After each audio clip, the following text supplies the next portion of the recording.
Le monde est dangereux à vivre, non pas tant à cause de ceux qui font le mal, mais à cause de tous ceux qui regardent et laissent faire. Albert Einstein. Je vous propose à travers différentes histoires et personnages de découvrir un nouveau monde qui ressemble étrangement au nôtre, mais à une autre époque. Un monde évolué, croyant à tout. Vous ne pourrez pas intervenir car votre réalité est simplement le reflet à travers un écran de notre réalité. Je serai le seul à pouvoir vous faire voyager à travers ce monde. Ayez confiance et bienvenue dans notre réalité.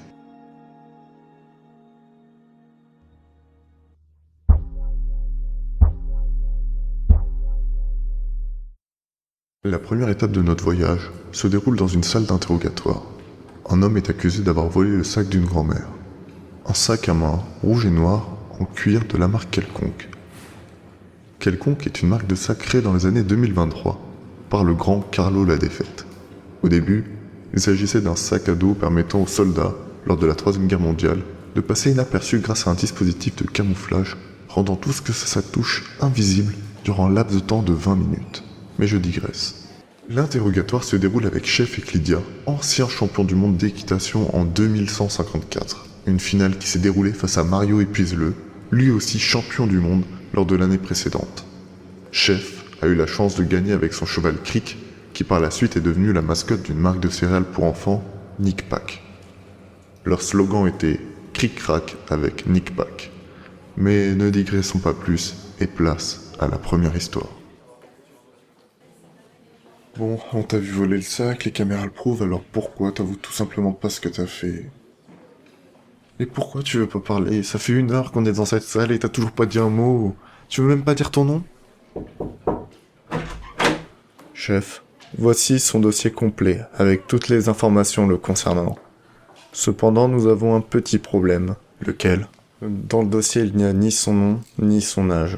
Mais comment on peut avoir des informations sur lui sans avoir celles de base? Je n'en ai aucune idée, je pense que ces données ont dû se perdre quelque part. Alors, qu'est-ce que vous attendez? Retrouvez-les. Bon, et toi, tu veux pas me dire quelque chose? Sans déconner. Tu risques rien pour un petit vol comme ça. Alors dis quelque chose. Par contre, si tu commences à me taper sur le système, je vais te casser la gueule. Putain, mais qu'est-ce qu'il y a? Qu'est-ce qui te fait sourire comme ça? Tu te payes ma tronche, c'est ça? Non, non, vous ne comprenez pas. Enfin, tu l'ouvres. Alors, qu'est-ce que je comprends pas? Si vous le compreniez, vous n'auriez pas besoin de poser cette question. C'est bon, chef, j'ai retrouvé le document. En effet, il était bien tombé lorsque je vous ai apporté le dossier. Vous savez, il s'était coincé sous ma chaise du bureau, juste à côté d'une tâche que j'avais faite parce que mon café était beaucoup trop chaud. Ah ouais.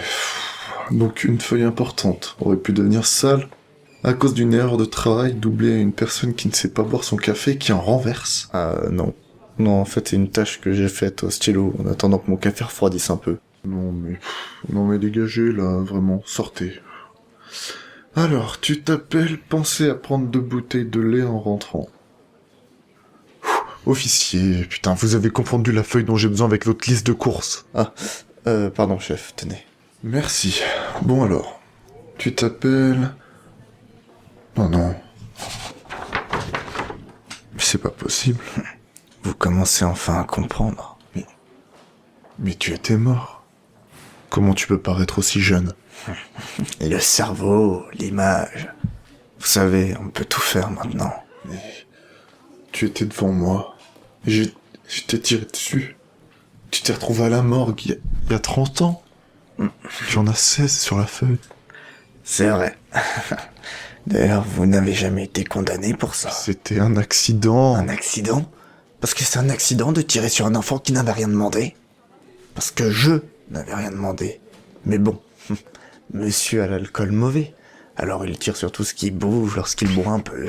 Je suis vraiment désolé. Ce ne sont pas tes excuses qui me feront revenir, papa. Mais pourquoi tu as volé ce sac? Mais pourquoi tu as volé ce sac? Mais quel sac? Regarde-toi. Tu es pathétique. Rien n'est réel. Tu veux tout faire pour me ramener à la vie. Mais on est mort. Ça va? Oh putain, chef, réveillez-vous. Que s'est-il passé? Je ne sais pas du tout. Je vous avais mis en cellule et quand je suis revenu, vous étiez allongé par terre. C'est moi. C'est moi qui les ai tués. J'ai tué mon fils et ma femme. Nous le savons. C'est pour ça que nous ne voulions pas que vous mouriez dans cette cellule. La famille de votre femme serait très déçue de ne pas participer à votre exécution. D'ailleurs, le public vous attend. Peut-on croire qu'un homme tue sa femme et son enfant, et que sa peine soit une exécution où le public peut participer en tuant en retour? Peut-on faire des rêves nous projetant dans le futur, nous permettant de réparer des erreurs futures ou passées? Dans cette réalité, tout est possible.